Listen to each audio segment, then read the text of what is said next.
नमस्कार, मैं सुनीता लोहरा।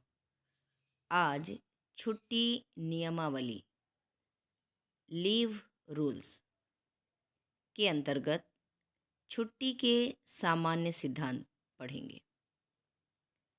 सबसे पहला पॉइंट है, छुट्टी अधिकार नहीं है। इसे हम समझ लें, बहुत ज़रूरी बात यहाँ पर बताई गई है। छुट्टी अधिकार नहीं है, कहने का तात्पर्य है छुट्टी हमारा हक नहीं है। दूसरे पॉइंट पर आते हैं। छुट्टी मंजूरीदाता प्राधिकारी किसी प्रकार की छुट्टी से मना कर सकता है या निरस्त कर सकता है, किंतु देय तथा आवेदित छुट्टी के प्रकार में परिवर्तन नहीं कर सकता। रूल 7(2) के अनुसार यहाँ पर बात ये कही गई है, जो हमें छुट्टी प्रदान करते हैं, जो हमारे अधिकारी हैं, वे किसी प्रकार के छुट्टी से मना कर सकता है या उसे निरस्त कर सकता है, किंतु देय अथवा आवेदित छुट्टी के प्रकार में किसी भी प्रकार का चेंज नहीं कर सकता, उसको कोई परिवर्तित नहीं कर सकता है। आगे बढ़ते हैं। सेवा के अंतिम 10 वर्ष के दौरान साधारणतया अर्जित छुट्टी से इनकार नहीं किया जाना चाहिए। GID 2 रूल 7 के अनुसार, यानी सेवा काल के अंतिम लास्ट के 10 ईयर्स, अंतिम 10 वर्ष के दौरान साधारणतः अर्जित छुट्टी से इनकार नहीं किया जाना चाहिए। बहुत महत्वपूर्ण बात है। जिस प्राधिकारी ने छुट्टी प्रदान की है, उसके विवेक पर और संबंधित कर्मचारी के अनुरोध पर एक प्रकार की ली गई छुट्टी बाद की तारीख में अन्य प्रकार की छुट्टी में परिवर्तित की जा सकती है। उदाहरणार्थ, असाधारण छुट्टी, भूतलक्षी प्रभाव से अर्जन शोध छुट्टी और अर्जित छुट्टी को अर्धवेतन छुट्टी में या चिकित्सा प्रमाण पत्र के आधार पर अर्जित छुट्टी को परिवर्तित छुट्टी में, जैसा भी मामला हो, परिवर्तित किया जा सकता है। प्रासंगिक छुट्टी अवधि की पूर्णता के 30 दिन के अंदर ऐसे परिवर्तन हेतु सरकारी कर्मचारी को आवेदन करना होगा, लेकिन अधिकार के रूप में कर्मचारी छुट्टी का दावा नहीं कर सकता है। रूल 10(1) के अनुसार इसमें है।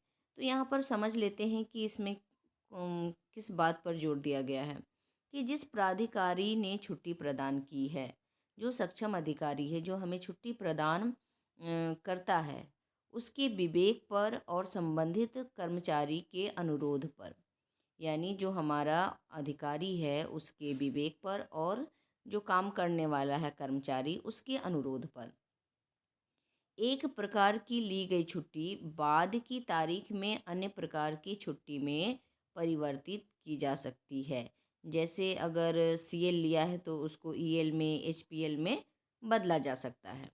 अब उदाहरण के द्वारा भी समझाया गया है।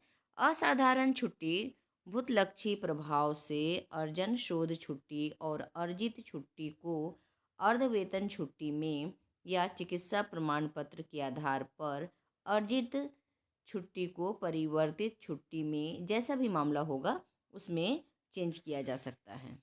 ये बात इसमें कही गई है। और देखिए, इसमें सबसे महत्वपूर्ण बात है, प्रासंगिक छुट्टी अवधि की पूर्णता के 30 दिन के अंदर।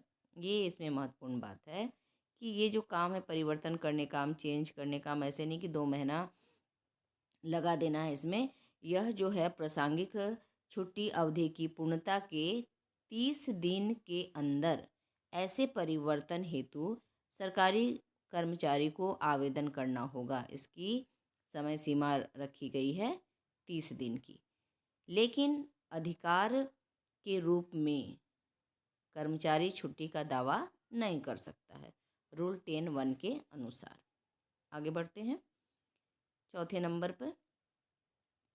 एक प्रकार की छुट्टी का दूसरे विभिन्न प्रकार की छुट्टी में परिवर्तन केवल तभी अनुमत है जब जब कर्मचारी सेवा में रहते हुए आवेदन पत्र देता है, न कि सेवा त्यागने के पश्चात। ये भी महत्वपूर्ण है कि अगर छुट्टी में किसी प्रकार का परिवर्तन करना हो तो वह तभी संभव है जब व्यक्ति सेवा कार्य में कार्यरत हो। कर्मचारी सेवा में रहते हुए कर सकता है और यह सेवा त्यागने यानी रिटायरमेंट के बाद किसी प्रकार का कोई परिवर्तन नहीं किया जा सकता छुट्टी में। यह सेवा काल में ही इसको परिवर्तन किया जा सकता है। सेवा में रहते हुए यानी सेवा काल के दौरान इसमें परिवर्तन किया जा सकता है। छुट्टी मंजूरदाता प्राधिकारी बिना छुट्टी अनुपस्थिति की अवधि को भूतलक्षी प्रभाव से असाधारण छुट्टी में परिवर्तित कर सकता है। यहाँ पर बात कही गई है कि जो छुट्टी मंजूरदाता प्राधिकारी यानी जो हमें छुट्टी देता है, जो सक्षम अधिकारी होता है, बिना छुट्टी अनुपस्थिति के अगर छुट्टी नहीं ली है और हम कार्यालय में उपस्थित भी नहीं हो रहे हैं, उसकी बात कही गई है। बिना छुट्टी अनुपस्थिति की अवधि को भूतलक्षी प्रभाव से असाधारण छुट्टी में परिवर्तित कर सकता है। यह छुट्टी मंजूरदाता प्राधिकारी कर सकता है। यह है रूल 72(6) के अनुसार। नंबर 6, 5 वर्ष से अधिक निरंतर अवधि की किसी प्रकार की छुट्टी सिवाय राष्ट्रपति की मंजूरी के प्रदान नहीं की जा सकती। बिना किसी वैध कारण के सरकारी कर्मचारी 5 वर्ष से अधिक निरंतर अवधि तक विभागेतर सेवा के अलावा यदि छुट्टी सहित या बिना छुट्टी के अनुपस्थित रहता है तो यह माना जाएगा कि उसे सरकारी सेवा से त्यागपत्र दे दिया है। जैसा कि इसमें देख रहे हैं कि बहुत गंभीर बात है। अगर आप लंबे समय तक बिना सूचना के अगर छुट्टी लेंगे तो सरकारी सेवा से आपको त्यागपत्र भी देना पड़ सकता है। देना क्या पड़ेगा, माना जाएगा कि आपने सरकारी सेवा से त्यागपत्र दे दिया है। दिया भी नहीं हो तो भी इसको माना जाएगा। इसमें एक महत्वपूर्ण बात है कि बहुत लंबी छुट्टी की बात कही गई है, 5 वर्ष की छुट्टी। तो 5 वर्ष से यदि अधिक छुट्टी आपको निरंतर अवधि के लिए चाहिए तो यह सिर्फ हमारे देश के जो सर्वोच्च पद है राष्ट्रपति, इसके द्वारा ही मंजूरी इसको दी जा सकती है। अगर राष्ट्रपति द्वारा आपने मंजूर करा ली है 5 वर्ष की छुट्टी तो आपको मिल सकती है। अन्यथा बिना किसी वैध कारण के सरकारी कर्मचारी 5 वर्ष से अधिक निरंतर अवधि तक अपने विभाग में कार्य नहीं करता है, छुट्टी में रहता है, बिना बताए अनुपस्थित रहता है, तो ऐसी अवस्था में उसको माना जाएगा कि वह सरकारी सेवा से त्यागपत्र दे दिया है, यानी उसकी नौकरी चली जाएगी। अब आगे बढ़ते हैं। ऐसा हम ना सोचें कि सरकारी नौकरी लग गई है तो किसी भी हालत में हमारी सरकारी नौकरी नहीं जाएगी। इसीलिए छुट्टी के नियमों की जानकारी होना बहुत ही ज़्यादा ज़रूरी है।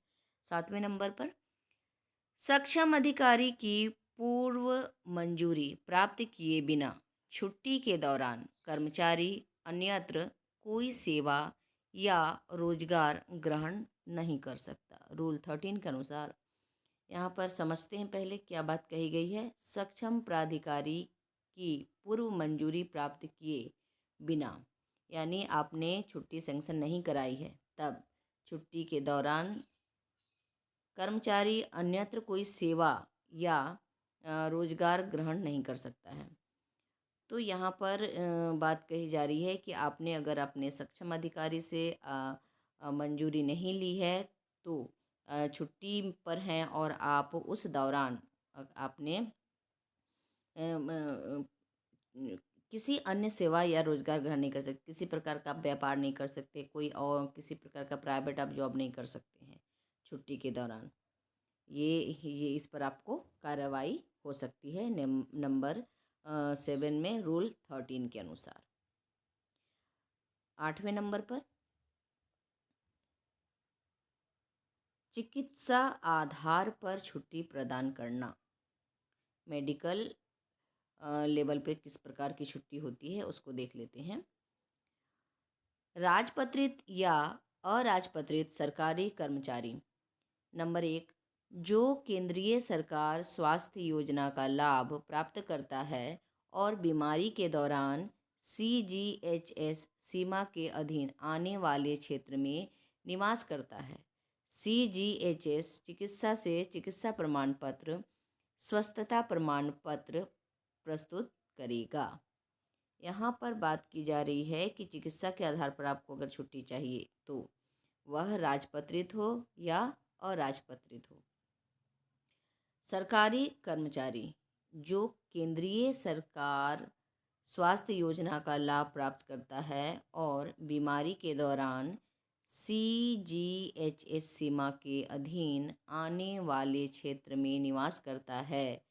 सीजीएचएस चिकित्सा प्रमाण पत्र, स्वस्थता प्रमाण पत्र प्रस्तुत करेगा। अगर आप उस आधार पर छुट्टी लिए हैं, मेडिकल लीव लिए हैं, तो उसके लिए आपको चिकित्सा प्रमाण पत्र या स्वस्थता प्रमाण पत्र प्रस्तुत करना पड़ेगा। आगे बढ़ते हैं। इसी में चिकित्सा आधार पर छुट्टी का ही ये दूसरा पॉइंट है। इसमें देख लेते हैं दूसरे नंबर में क्या कहा गया है। उन सरकारी कर्मचारियों के मामले में जिन्होंने सीजीएचएस से अन्यत्र चिकित्सा सुविधा का लाभ उठाया हो और पति पत्नी के नियोक्ता द्वारा उपलब्ध कराई गई चिकित्सा सुविधाओं का लाभ ले रहे हों, परिवर्तित छुट्टी का लाभ उठाने हेतु नियोक्ता द्वारा अनुमोदित अस्पताल चिकित्सक द्वारा जारी किया गया चिकित्सा प्रमाण पत्र स्वीकार्य है और यह GID4 रूल 19 के अनुसार है। नंबर 3, जो CGHS लाभ प्राप्तकर्ता नहीं है और CGHS लाभ प्राप्तकर्ता जो मुख्यालय से बाहर कार्य, छुट्टी आदि पर प्रस्थान करते हैं, प्राधिकृत चिकित्सा परिचर AMA द्वारा प्रमाण पत्र प्रस्तुत करेगा और ऐसे मामलों में अराजपत्रित सरकारी कर्मचारी पंजीकृत चिकित्सक से प्रमाण पत्र प्रस्तुत करेगा यदि वहाँ उसके निवास के 8 किलोमीटर के दायरे में प्राधिकृत चिकित्सा परिचर उपलब्ध नहीं है। रूल 19(1) के अनुसार यह बात कही गई है। अब हम नंबर 4 देख लेते हैं।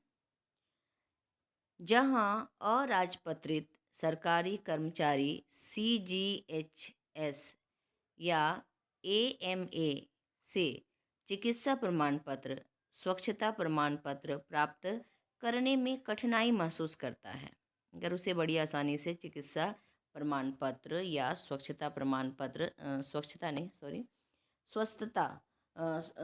स्वस्थता प्रमाण पत्र प्राप्त करने में कठिनाई महसूस करता है, छुट्टी मंजूरी दाता प्राधिकारी पंजीकृत चिकित्सक द्वारा प्रमाण पत्र के आधार पर मामले की परिस्थितियों को ध्यान में रखते हुए छुट्टी प्रदान करने पर विचार कर सकता है।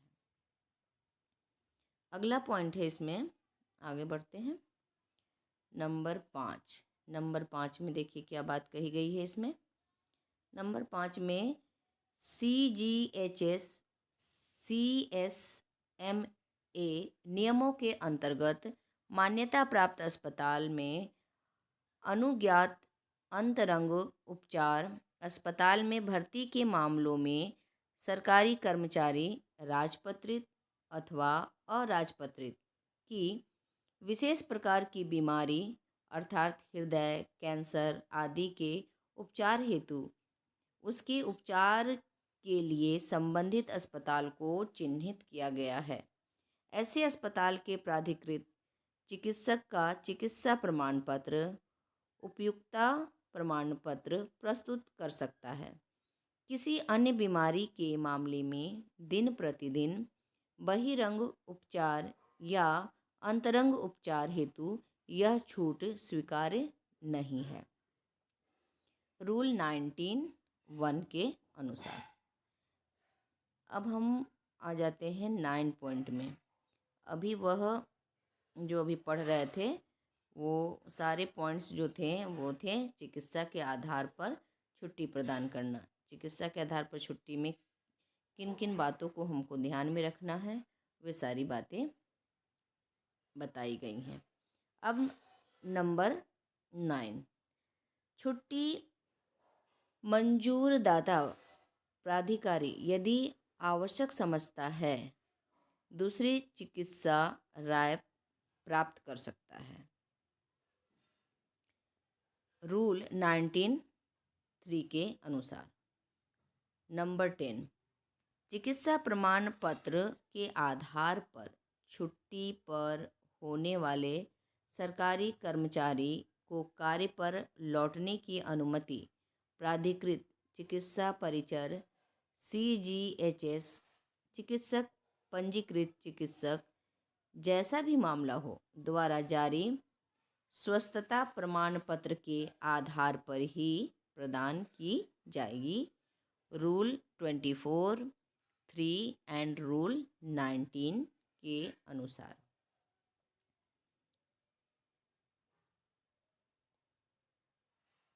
अब हम नंबर 11 देख लेते हैं। 11 नंबर, बिना उचित मंजूरी छुट्टी की अवधि के बाद की अनुपस्थिति सरकारी कर्मचारी के अर्ध वेतन छुट्टी लेखा के नामे अर्ध वेतन छुट्टी की सीमा तक डाली जाएगी और अधिकता असाधारण छुट्टी मानी जाएगी। छुट्टी के बाद अनुपस्थिति की संपूर्ण अवधि हेतु कोई छुट्टी वेतन स्वीकार्य नहीं है और ऐसी अवधि की गणना वेतन वृद्धि छुट्टी और पेंशन हेतु नहीं की जाएगी। Rule 25(1) and audit instruction.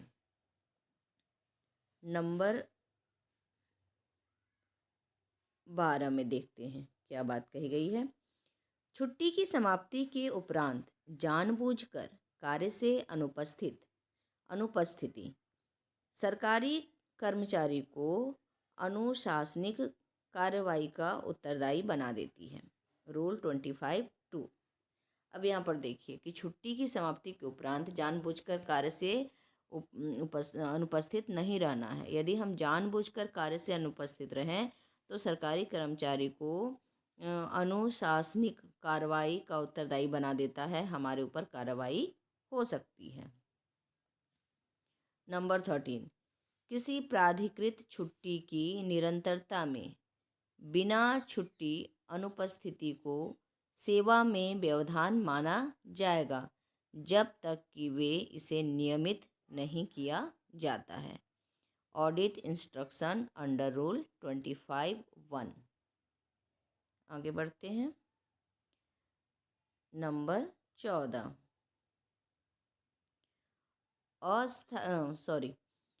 अस्थायी रूप से असक्त सरकारी कर्मचारियों को अमान्यकृत नहीं किया जाएगा। अस्थायी रूप से असक्त सरकारी कर्मचारियों को अमान्यकृत नहीं किया जाएगा। मानसिक या शारीरिक अपंगता के कारण सरकारी नौकरी के लिए अस्थायी रूप से असक्त सरकारी कर्मचारियों को अवैध या पदावनत नहीं किया जाएगा यदि वह वर्तमान पद हेतु उपयुक्त नहीं है। उसे समान वेतनमान और सेवा लाभों सहित किसी अन्य पद पर स्थानांतरित किया जा सकता है यदि समायोजन संभव नहीं है।